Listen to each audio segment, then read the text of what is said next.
1, 2, 3, 4, 5. You're good? Hold up, do it again. Hello, hello. Is that a one? 1, 2, 2. 1, 2, 3, 4, 5. 10, 9, 8, 7, 6, 5, 4. 3, 2, 1. It's hot outside today. You good? Good, thank you. This is the guy wearing the blue jeans. I'm good.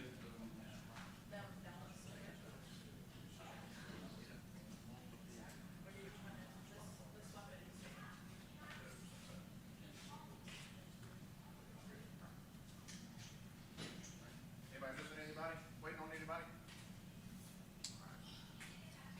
So we will have Sheriff Waters will be here, Mayor is here, there are several other agencies that will be here. I think Sheriff Cook is here from Clay, FBI is here. Obviously, we'll get you names of everybody that will be up here.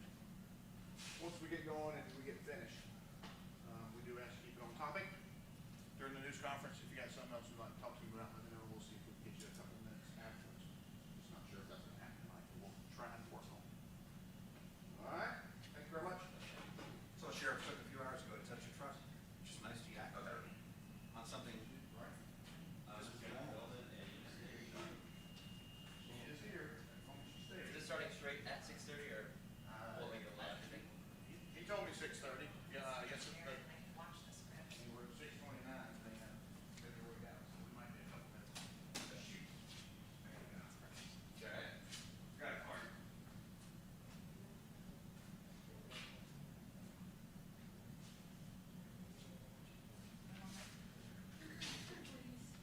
I cannot. Oh, sorry, PIO. Sorry, my bad. I got it,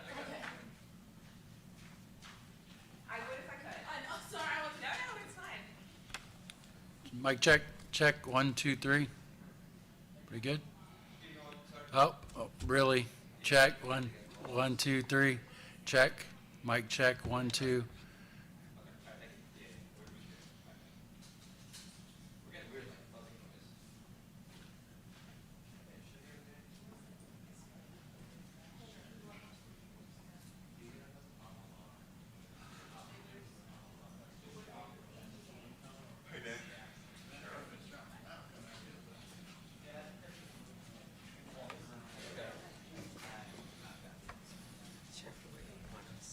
Mayor.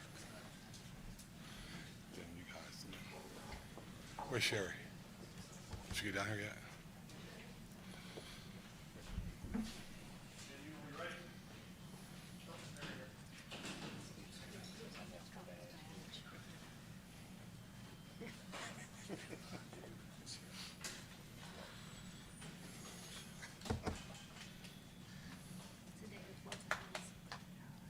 Is everybody ready in 15?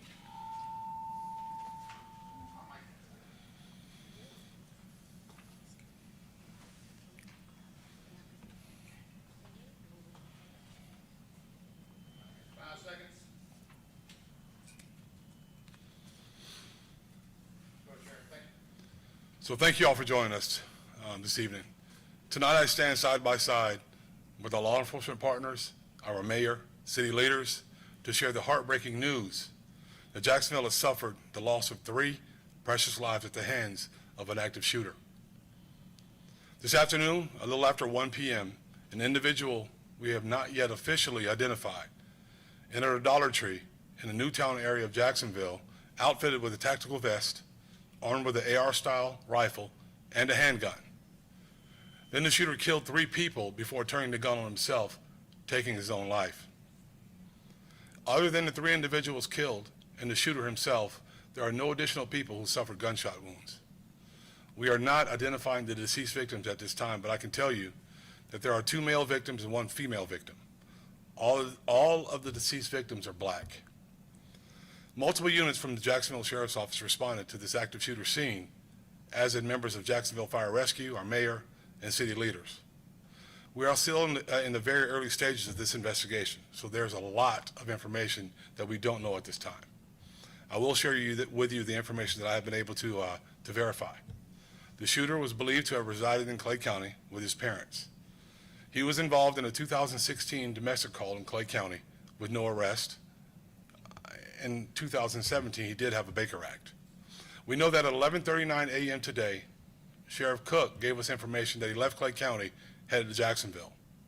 At 1:18 p.m., he texted his father and told his father to check his computer. At 1:53 p.m., the shooter's family members called the Clay County Sheriff's Office. By that time, he had already began shooting in Jacksonville. The Clay County Sheriff's Office, who has been assisting our agency with this investigation, received information after the shooting that the shooter had authored several manifestos, one to his parents, one to the media, and one to federal agents. Portions of these manifestos detailed the shooter's disgusting ideology of hate. Plainly put, this shooting was racially motivated, and he hated black people. He wanted to kill niggers. That's the one and only time I'll use that word. I want to be very clear that there is absolutely no evidence that the shooter is part of any large group. We know that he acted completely alone. If you take a look at the images on the screen, you'll be able to see what he utilized. The weapons that the shooter used today are a Glock and an AR-15 style rifle. This is a dark day in Jacksonville's history. Any loss of life is tragic, but the hate that motivated the shooter's killing spree adds an additional layer of heartbreak. There's no place for hate in our community, and this is not Jacksonville. As a member of this Jacksonville community, I am sickened by this cowardly shooter's personal ideology of hate.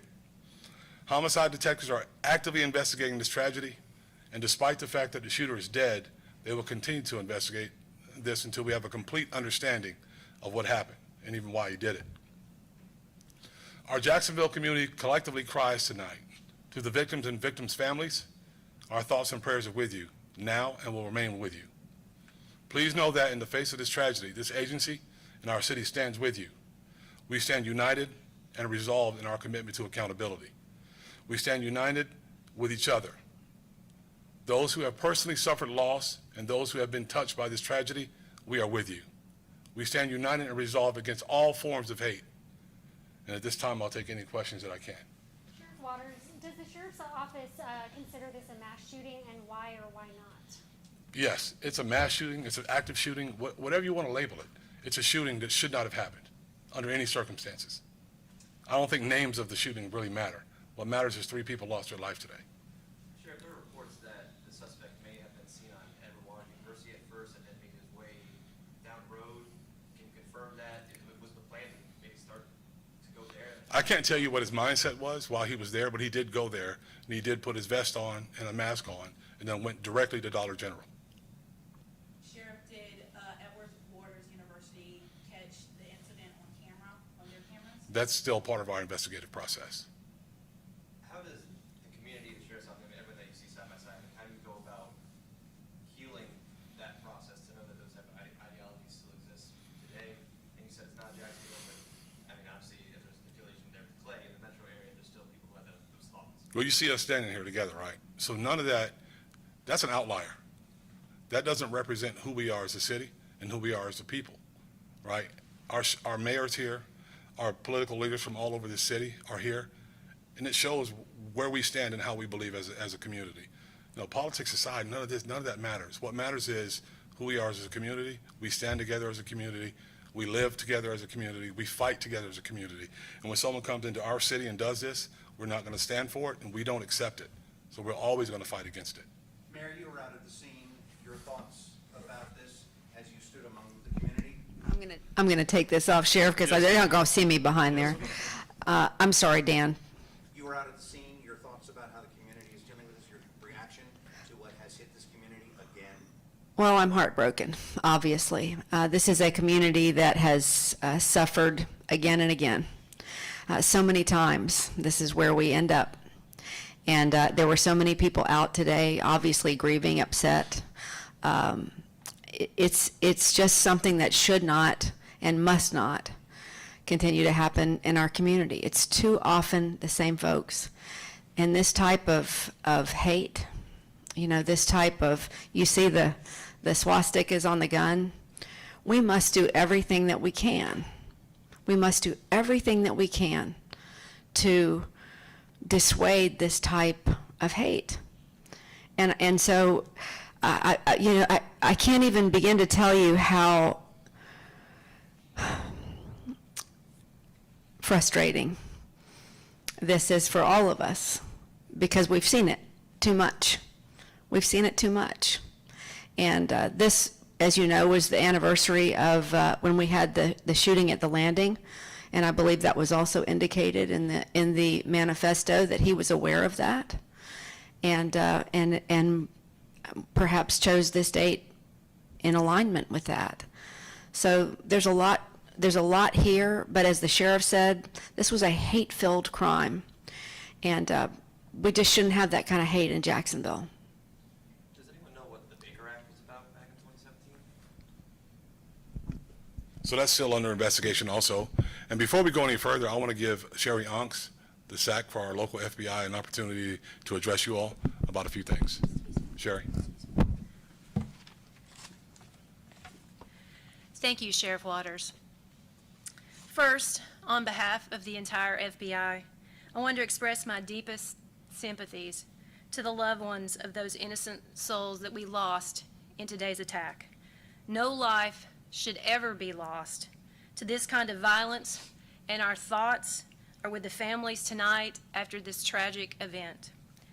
Immediately upon learning about the shooting, FBI agents rushed to the scene to assist our partners at JSO.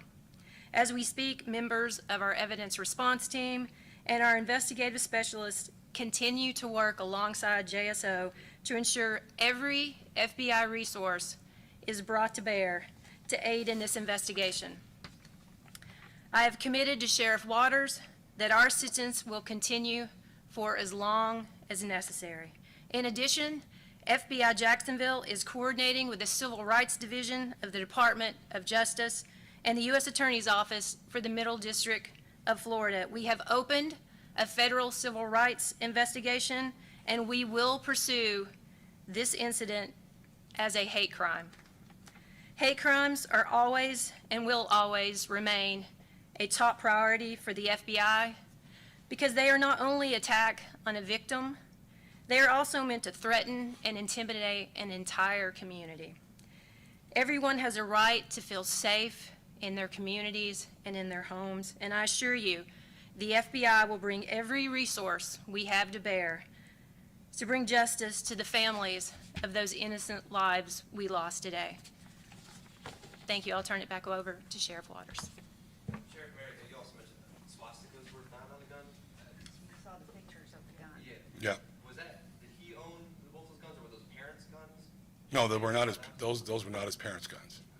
I can't say that he owned them, but I know his parents did. His parents didn't want them in their house. Did he legally purchase those guns? From what we can tell, we don't know yet. That's still a deep part of the investigation we have to get into. Did he ever have the guns taken away by the red flag law? Again, that's something we can't get into because we don't know yet. I wanted to get out here. I want to tell you as much as we could right now so that our community will know, one, that there's no danger, no further danger, and two, I want to be as transparent as possible. I want to let you know exactly what his intentions were because there's no reason not to tell our community what went on. And I think that's important for people to know. There was also the shooting at like a White Sox game last night. There was a shooting earlier this morning in Boston. Obviously, we had the Jags tonight. I mean, is there going to be any sort of extra precautions in the near future for those type of big events that people may? Jags games and events are very well covered, and one thing has absolutely nothing to do with the other. This was quite frankly a maniac who decided he wanted to take lives. Was this a targeted crime, Sheriff, or did he just pick a community and it was opportunity? No, he targeted a certain group of people, and that's black people. That's what he said he wanted to kill, and that's very clear. And I don't know that the targets were specific, but I know that any member of that race at that time was in danger of the black race.